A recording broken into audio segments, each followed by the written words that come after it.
Om Namo Bhagavate Narasimhaya. Namaste Tejase Aviravirbhava Vajranaka Vajradamstra Karma Sayarantaya Tamo Grasa Grasa Om Swaha Abhaya Abhayatmani Burishta Om Shrom.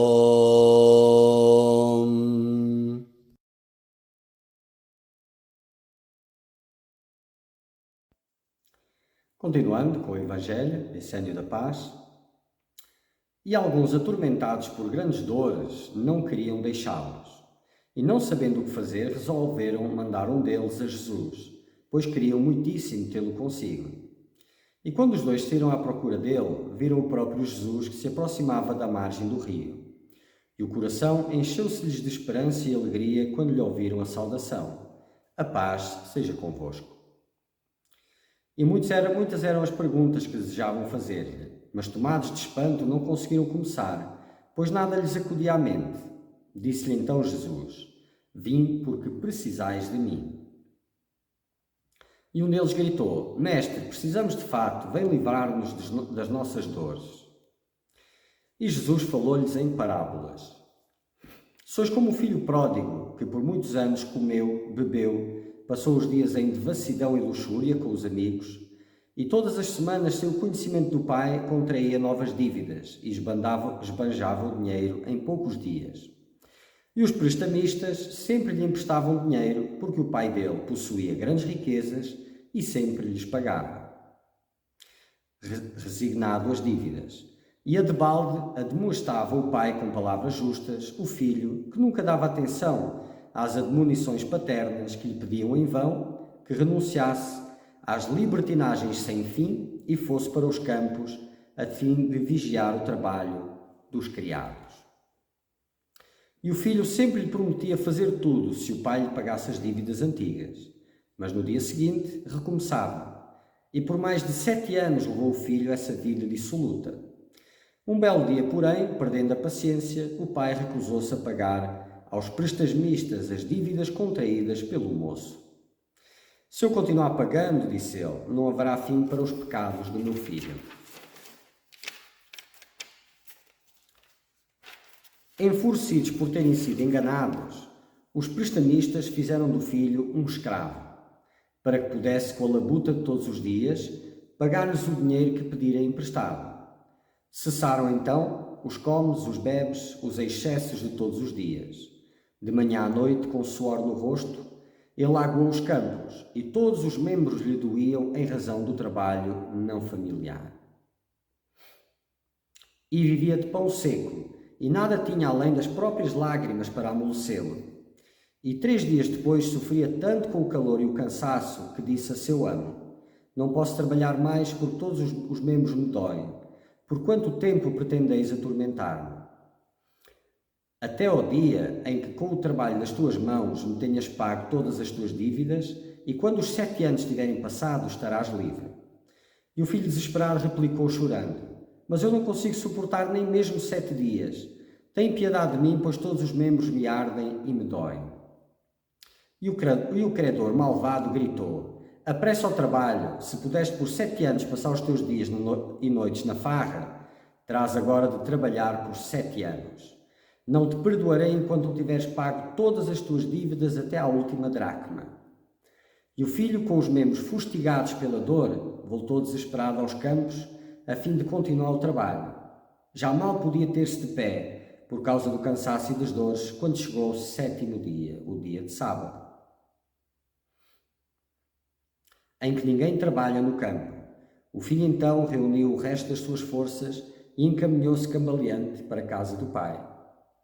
E atirando-se-lhe aos pés disse: Pai, acredita em mim uma última vez e perdoa todas as ofensas que te fiz. Juro-te que nunca mais viverei dissolutamente e que serei o teu filho, obediente em tudo. Livra-me das mãos do meu opressor. Pai, olha para mim, olha para os meus membros esgotados e não endureças o teu coração. Assomaram lágrimas aos olhos do pai e ele, tomando o filho nos braços, disse: Rejubilemo-nos, porque hoje recebi uma grande alegria, pois voltei a encontrar o meu filho querido que estava perdido. E vestiu-o com o traje de maior preço e durante o dia festejaram. E na manhã do dia seguinte deu ao filho uma bolsa de prata para pagar aos credores quanto lhe devia. E quando o filho voltou, disse-lhe: Meu filho, como estás vendo, é fácil através de uma vida de pândegas contrair dívidas por 7 anos, mas é difícil pagá-las com o trabalho pesado de 7 anos. E o filho respondeu: Pai, é realmente pesado pagá-las até com o trabalho de 7 dias. E o pai advertiu, dizendo: Desta vez te foi permitido pagar as tuas dívidas em 7 dias em lugar de 7 anos, e o resto te foi perdoado. Mas presta atenção para que no futuro não contraias novas dívidas, pois em verdade te digo, ninguém senão mais o teu pai te perdoa as dívidas. Pois qualquer outro te obrigaria a trabalhar duro por 7 anos, como ordenam as nossas leis. Meu pai, saí daqui por diante teu filho amante e obediente, e não tornarei a contrair dívidas, pois sei que é difícil pagá-las. E foi para o campo do seu pai e passou a vigiar todos os dias o trabalho dos operários do seu pai. E nunca os fazia trabalhar demais, pois lembrava do seu próprio trabalho pesado. E os anos passaram, e os bens do seu pai aumentaram cada vez mais debaixo da sua mão, pois a bênção do seu pai estava sobre o seu trabalho. E a pouco devolveu ao seu pai o décuplo de tudo o que esbanjaram nos 7 anos. E quando o pai viu que o filho usava bem os seus criados e todos os seus haveres, disse-lhe: Meu filho, vês que as minhas propriedades estão em boas mãos. Dou-te todo o meu gado, a minha casa, minhas terras e meus tesouros. Seja isso a tua herança, continua a acrescentá-la para que eu possa regozijar-me em ti. E quando o filho recebeu a herança do pai, perdoou as dívidas de todos os devedores que não podiam pagá-la, pois não havia esquecido a sua dívida fora perdoada, quando ele não pudera pagá-la. E Deus o abençoou com uma vida longa, muitos filhos e muitas riquezas, pois ele era bom para todos os criados e para todo o gado. Esta é uma história muito bonita, uma parábola que nós vamos entender qual é o significado mais profundo dela.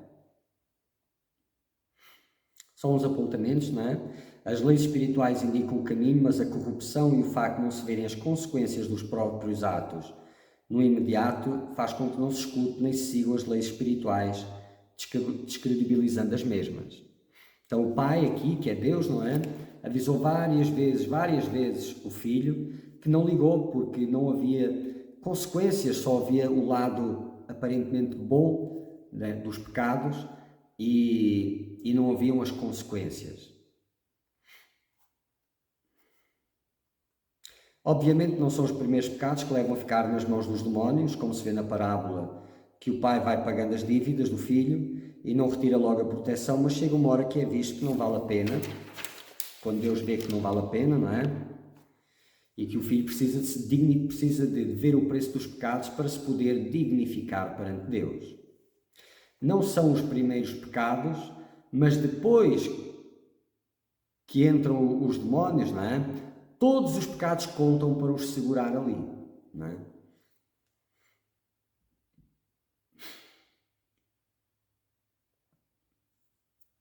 Todos aqueles que são relevantes para eles. Fizeram do filho um escravo. Na parábola, não é? Os prestamistas, aqueles que tinham emprestado o dinheiro, fizeram dele um escravo.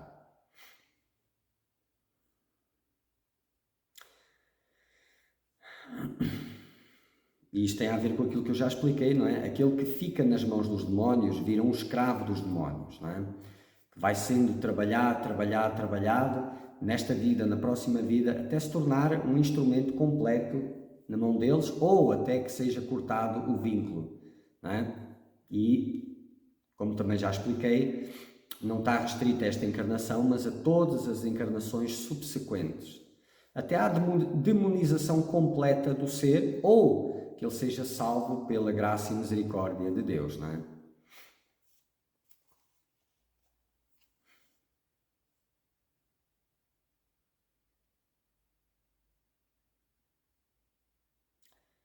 Nos meios espirituais é muito comum as pessoas se movimentarem com demónios devido à agenda deles enquanto acham que estão servindo a luz. Sim, e falaremos disto mais para a frente. Não é? É complicado. Quem está no caminho espiritual precisa de acreditar naquilo que está vivendo. Faz parte, é normal. Só que existe toda uma agenda por detrás que ultrapassa o entendimento dos buscadores, não é? Mas uma das coisas claras é o seguinte, tem muitos casos dos mais variados tipos, mas normalmente tem a ver com uma aproximação, né? Muitas vezes pela questão da necessidade de ser especial, há uma aproximação a estas pessoas, não é? Falando que tem um futuro grandioso pela frente, uma grande missão, isto e aquilo, mas o incrível é que só falam da missão, do que aquela pessoa vai fazer de grandioso no mundo. Quer dizer, os ensinamentos para chegar lá não são passados. Eu vou-vos dizer uma coisa, para vocês que possam estar a viver isto, entendam isto. Se tiveres um futuro grandioso, e não quer dizer que não tenhas, por te estar a dizer que tens, por te estarem a dizer que tens, não quer dizer que não tenhas. Mas um mestre que visse que o discípulo vai cumprir uma missão dessa envergadura toda, não é? Como é colocado, jamais lhe falaria isso. Jamais. Pois se falasse isso, seria matar qualquer chance disso poder acontecer. Porque iria inflar o ego tão alto desse ser que ele não teria condições nenhumas para fazer um trabalho espiritual. E qualquer trabalho espiritual, sério, o propósito é chegar a Deus. Não são missões. Se existem coisas para fazer, elas são feitas ao serviço de Deus. Deus faz através como um instrumento apenas. Então o buscador não tem que se preocupar com missões, mas apenas caminhar para Deus e servir da forma como Ele indica. E o que é incrível é que a grande maioria, né, de vocês que está nessa situação, por exemplo, tem um futuro grandioso pela frente, mas o vosso presente é um desastre, na maior parte das vezes, e não conseguem estabelecer uma prática séria, intensa, mas, no entanto, a conversa é ótima, é maravilhosa, não é? Então, isto é para trazer reflexão.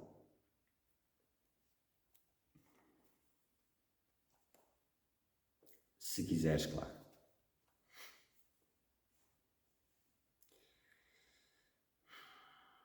Assim que os pecados chegam num nível alto, ou seja, assim que rompe a sua proteção divina por suas ações, como já expliquei muitas vezes, tem interferência, mas a decisão final é tua, não é? Os demónios entram, tomam o corpo e começam a destruir. Leva um tempo, mas logo chegam as consequências. E hoje em dia estão a ser normalizados, não é? A doença é vista como normal. As doenças são vistas como normais. E como eu já expliquei, não é? Da forma como as coisas estão, nos níveis de poluição que tem por todo lado, é difícil estar fora disso. É difícil. Mas tem coisas que são obviamente gritantes. Não é? E as pessoas têm hábitos que são nefastos para elas próprias, um exemplo, não é? E que atentam contra a integridade da sua saúde e usam os remédios para poder manter aquele vício mais tempo. Dá que pensar. Quando se chega num nível de ofensa e os demónios se alojam nos corpos sutis, é muito pior. Caso sirvas a sua agenda, possas oprimir muitas pessoas, círculos dos meios espirituais e possas de alguma forma desencaminhar outros ou passares a sementinha dos demónios, não é? Vamos falar disso bem. Ou de colocar numa situação em que os demónios passem a atacar outros, por exemplo. Tenhas potencial, tenha alguma forma de projeção pessoal e eles te sustentam e nem percebes que estão aí, né? Projeção pessoal no sentido com os outros, que possas mobilizar pessoas. né?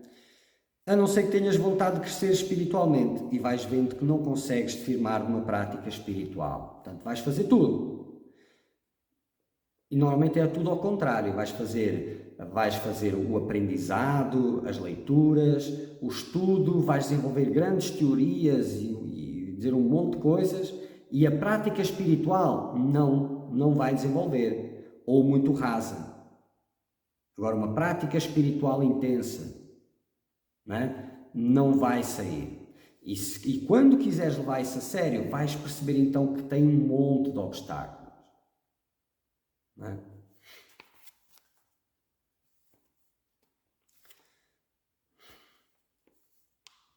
Não consegues desenvolver devoção profunda aderindo aos preceitos espirituais diariamente, largando os hábitos mundanos. Mas isso é difícil de perceber, pois é raro prática espiritual intensa. A maior parte das pessoas nem sabe o que é isso. Grande parte dos que estão nos meios espirituais nem sabe o que é uma prática espiritual intensa. Confundem um retiro de espiritual intenso, de prática de espiritual intensa, com palestras, massagens e coisas do género que não tem nada a ver, ou encontros com rituais, ou etc. Agora, tipo, sentar 10 horas por dia meditando durante muito tempo, ninguém sabe o que é isso. Ou poucos sabem. E manter isso durante muito tempo, não é fazer um período e depois vai embora, faz um período e vai embora. Não é a mesma coisa. Porque nesses períodos, essas coisinhas, afasta, fica à espera, acabou, volta. Só vem atrapalhar essa prática caso haja algum perigo daquela pessoa, de alguma forma, poder perceber ou começar a questionar algumas coisas. Aí eles vêm perturbar. Ou caso a pessoa tenha risco da vibração subir muito. Caso contrário, fica quietinho, aí a pessoa sai e volta.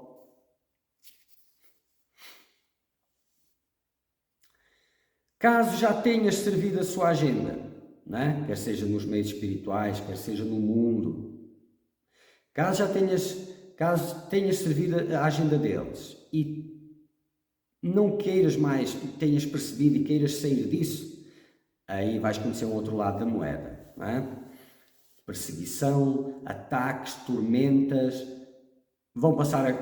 por exemplo, podem passar a comer o teu corpo, doenças e etc, Então, é assim, se eles estão aí, não estão a fazer nada, é porque estás a servir a agenda deles, o que é pior ainda. Para eles não, porque, não vês consequências imediatas, mas estão a acontecer. Mas está a haver uma corrupção profunda. A tua alma está refém, a tua luz sendo sugada, e és uma ofensa ambulante para Deus. Porque até aqueles que estão com demónios, chegam a Deus, chegam a uma possibilidade de se libertar quando lutam muito para isso, mesmo na secura onde estão, na dificuldade onde estão. Porque sem essa luta, sem essa vontade de se libertar, não tem como. Até porque para lá voltará de novo.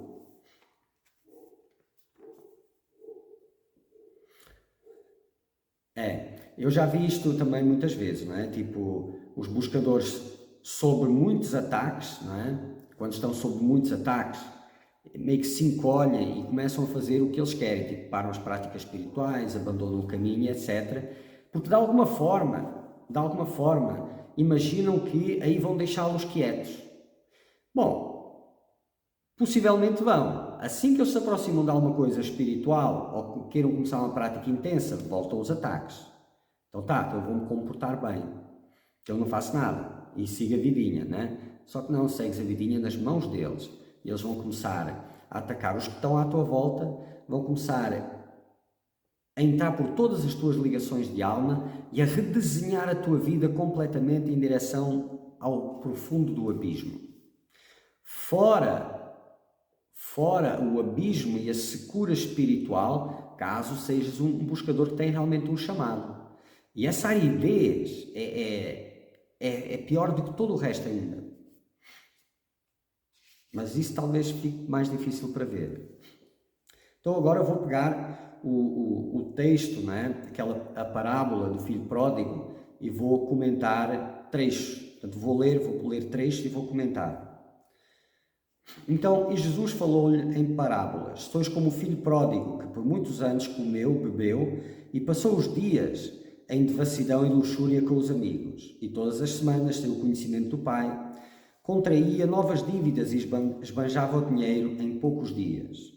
E os prestamistas sempre lhe emprestavam dinheiro, porque o pai dele possuía grandes riquezas e sempre lhe pagava resignado as dívidas.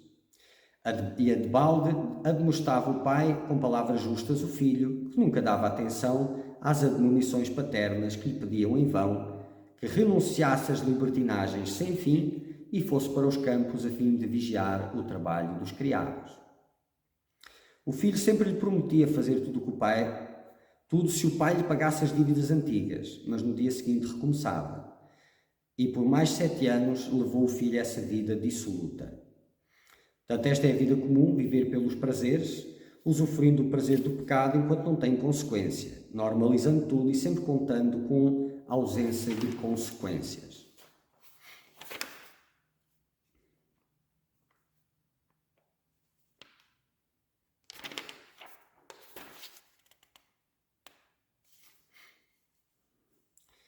E isto é mais ou menos a conduta, não é? As pessoas vão somando pecado em cima de pecado em cima de pecado, não vêem consequência, e quando as consequências vêm, eles não conseguem associar uma coisa à outra, então vão continuando, porque não teve problema, não é?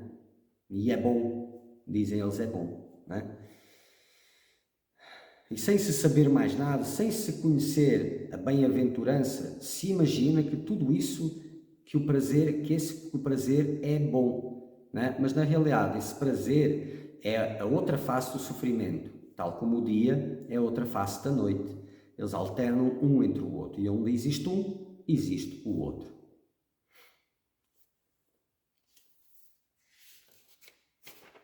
Depois, na frente, ele vai explicar o significado mesmo da própria parábola, e depois então eu falarei um pouco também. Agora são só umas notas, mais um trecho da parábola. Um belo dia, porém, perdendo a paciência, o pai recusou-se a pagar aos prestamistas as dívidas contraídas pelo moço.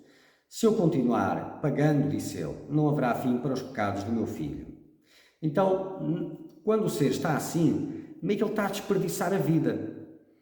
Lembrem-se, o propósito da vida é a realização de Deus. Não existe nada que se compare a isso. Nada. Este mundo é pálido em relação à realização de Deus. Não tem nada a ver. Então, se o propósito é a realização de Deus, essa coisa grandiosa, deixar o ser entretido ali nos pecados, completamente distante e desviado desse seu propósito, é o pior castigo que se pode dar a alguém. Então, deixar que venha o preço dos pecados, de certa forma é uma bênção, para que aquele ser tenha a oportunidade de acordar do torpor mental em que se encontra e acordar para o seu propósito divino, o seu propósito de alma, e fazer valer a vida que está vivendo. Mais um trecho, Enfurecidos por terem sido enganados, os prestamistas fizeram do filho um escravo, para que pudesse com a labuta todos os dias pagar-lhe o dinheiro que pedira emprestado.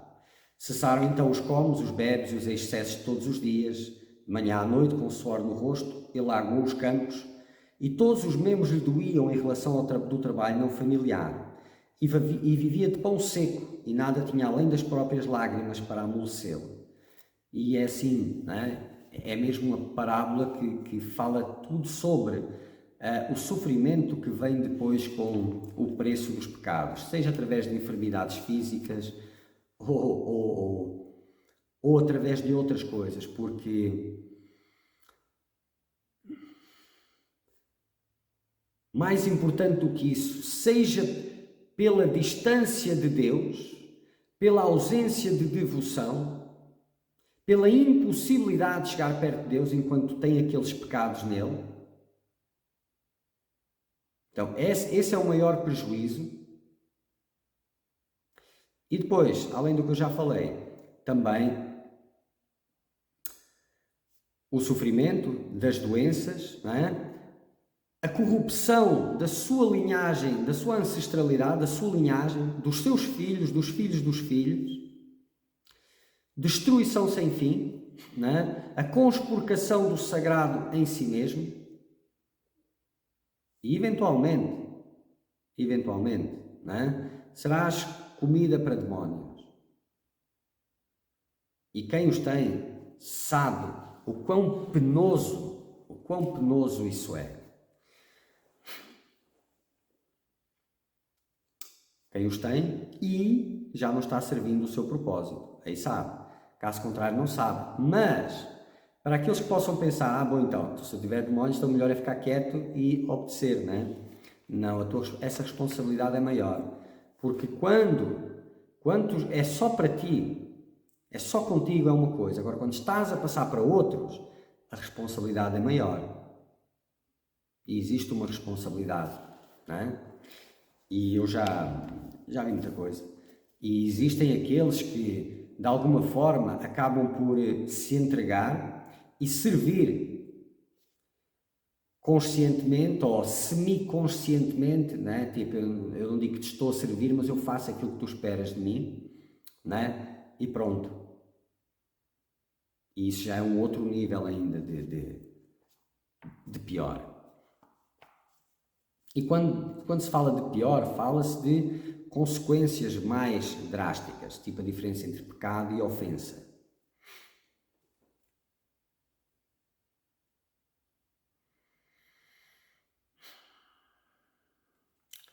E 3 dias depois, sofria tanto com o calor e cansaço que disse ao seu amo: não posso trabalhar mais, por todos os membros me doem, por quanto tempo pretendeis atormentar-me? Até ao dia em que com o trabalho das tuas mãos me tenhas pago todas as tuas dívidas, e quando os 7 anos tiverem passado, estarás livre. E o filho, desesperado, replicou, chorando: mas eu não consigo suportar nem mesmo 7 dias. Tem piedade de mim, pois todos os membros me ardem e me doem. E o credor malvado gritou: apressa ao trabalho, se pudeste por 7 anos passar os teus dias e noites na farra, terás agora de trabalhar por 7 anos. Não te perdoarei enquanto não tiveres pago todas as tuas dívidas até à última dracma. Então, e aqui um detalhe, não é? Porque na parábola fala, não é? Dos 7 anos, pagar as dívidas todas. E as dívidas são os pecados, não é? Só que a questão da escravidão, não é? Ela está ligada à corrupção. A partir do momento que eles entram e começam a corromper os teus valores, a tua mente, as tuas emoções, o teu corpo, começa tudo a ser corrompido. E se já foram os pecados que te levaram aí, eles vão te levar a aumentar muito mais essa lista de pecados. Só a presença deles aí já é um pecado. E o que é que isso faz? A tua lista vai ficar infinita. Não há vidas suficientes para pagar isso. Só por bênção mesmo. Então, esta é a ciência que está a ser demonstrada. Não é? Fizeste, tens que pagar. Para ele. Os pecados são dele. Estão na mão dele. Foram os direitos que lhe deste. Só que, a partir do momento que estás na mão deles, vais ser levado a aumentar a tua lista drasticamente. Continuando no teu livre-arbítrio. E vai vindo uma naturalização de tudo isso. Hoje fazes uma coisa mais grave, amanhã fazes outra, e vai sempre naturalizando. E aqui neste trecho, né, não adianta, porque há um reflexo do ser humano quando está numa aflição profunda, muitas vezes é se jogar para o chão e pedir clemência. Não é? E não adianta, demónio não tem clemência, não é? É uma manifestação do mal, não é? Então eles têm desdém pelos seus hospedeiros, não é? Têm desdém, escárnio, Se te mandas para o chão a pedir clemência, vão rir da tua cara e vão gostar mais, vão pisar ainda mais. Lembra-te, eles se alimentam de sofrimento. Então, ou te levantas ou sucumbes.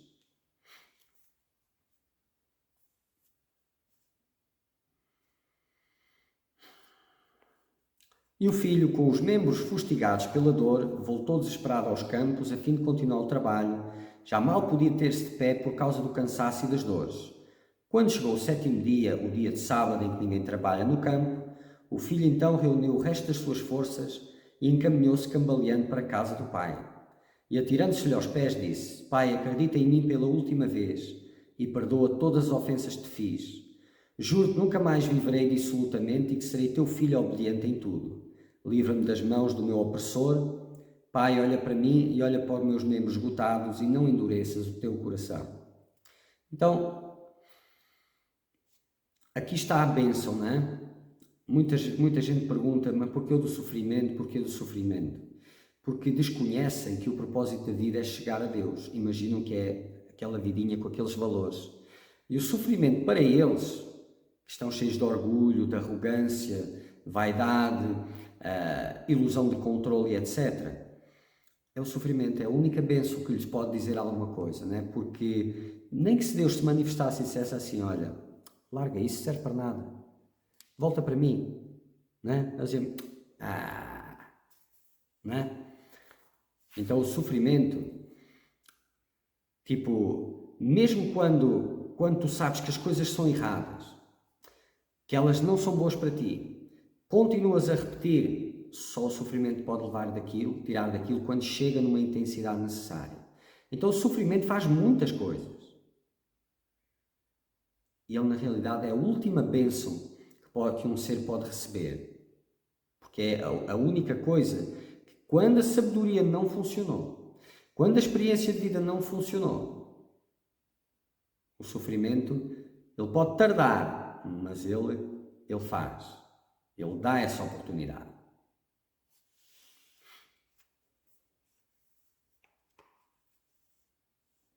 Então, quando o buscador chega neste nível de sofrimento, é quando tem uma chance de chegar no arrependimento profundo. A oração do aflito Deus sempre escuta, não é? Mas sem arrependimento profundo não tem como. Então, este exemplo que está aqui é o exemplo de alguém que viu o preço dos pecados, não é? Que esteve a pagar o preço dos pecados, percebeu e se arrependeu profundamente e voltou com a atitude correta perante Deus. E é óbvio, não é? Quando um ser chega assim perante Deus, Deus vai receber de volta, obviamente, com muita satisfação. Então é assim que deves chegar a buscar a Deus para que Ele te perdoe, jogando-se a seus pés, ciente dos teus erros e em profundo arrependimento. É assim que se faz a oração. Então, no processo de renascimento espiritual, terás que chegar neste tipo de arrependimento dos teus pecados para que Deus te escute, não é? Porque se for só, arrependo-me disto e disto e disto, fiz isto e isto e desculpa lá, não volto a fazer, isto não significa nada. Não há intensidade, não há alma colocada nisso e apenas passarás os dias fazendo alguns sacrifícios, tipo dieta, levantar mais cedo, e é isso, não é? Não terá renascimento espiritual.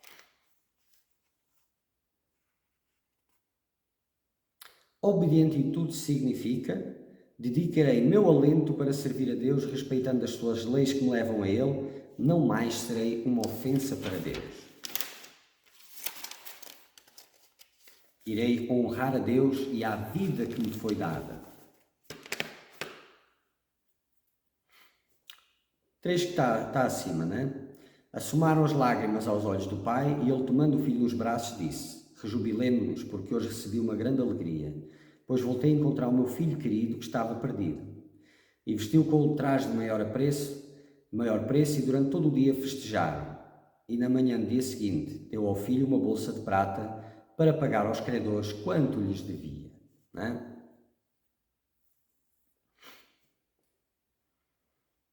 Então, quando um ser chega neste nível de arrependimento por os seus pecados, também chegou num nível altíssimo de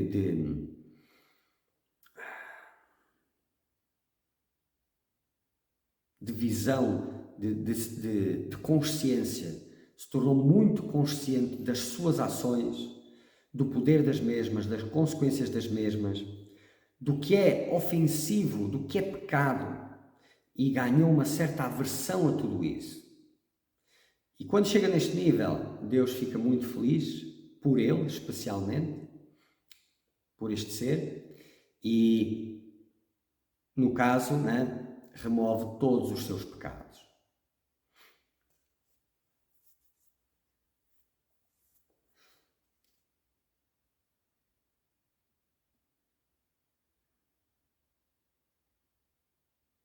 E quando o filho voltou, disse-lhe: Meu filho, como estás vendo, é fácil através de uma vida de pândegas contrair dívidas por 7 anos, mas é difícil pagá-las com o trabalho pesado de 7 anos.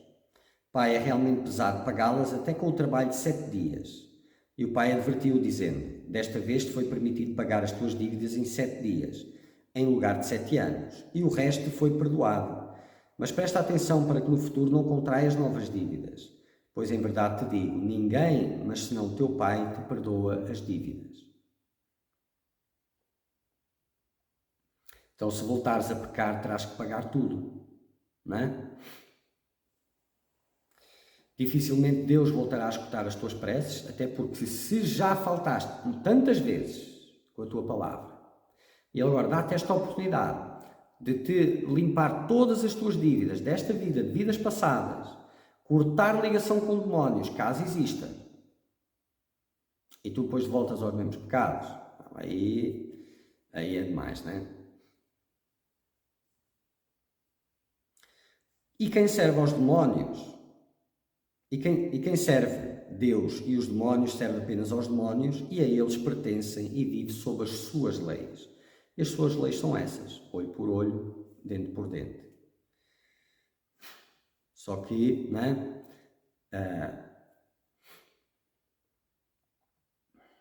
Vais contraindo mais dívidas, então isso nunca para.